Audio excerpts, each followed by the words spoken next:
responsible in our society by being the best ability, the best quality, the investment value, and the versatility of the talent, and the most prepared with the flexibility and creativity of mental capacity, subject of society. Honorable judges, my friends, ladies and gentlemen, and between my names, General Ricardo was baptized by the Christian of Jeron Nangyayari, but tonight, let me allow by the name of nanggaling pa po ako sa bakuran ng Jimmy Charles Perez, ang gumanap bilang Valentina na ilang mong harapan, sabay-sabay po natin palapakan, mga hulado, mga madlang people, Iwa, Moto. Bago ito, nais ko po kaibigan isang katagang kuwang kababayan, isang puso ng saging, kung kalakihan, isang bunga ng saging, yes, ladies and gentlemen, kaming mga bakla ang magsisilbi ng team na aakyat at kakain ninyong matataba at matagis. Ninyong saging, that's what I'm thinking,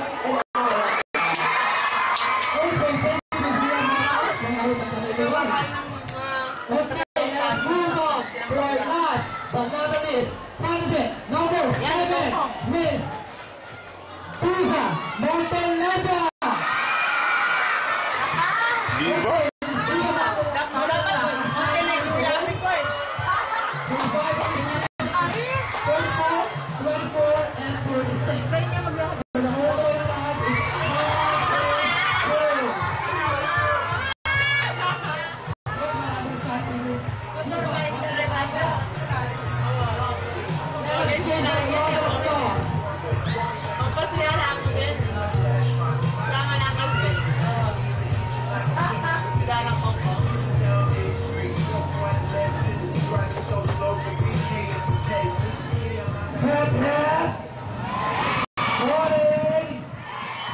Okay, thank you, ladies and gentlemen. Standing for a few at the wedding one is honor. But tonight, my real name is Jonah Yambao Berlial. But tonight, let me allow to stand by me. Nagmula pa po sa bakuran ng GMA Channel 7, ang nag-iisang first princess, Sarsha. So one and only, the sexy, the pretty, the courageous, and the yummy, Miss Tuva Montaleda. Bago ko po alisanin ng apat na suot na itabladong ito, nais ko munang mag-iwan ng isang katagang bakla ko pong mete, bakla kong matiye, king susunod na panahon.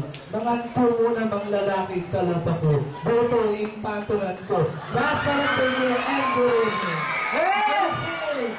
So that, the words of our candidates for the Miss Gate San Miguel 2010.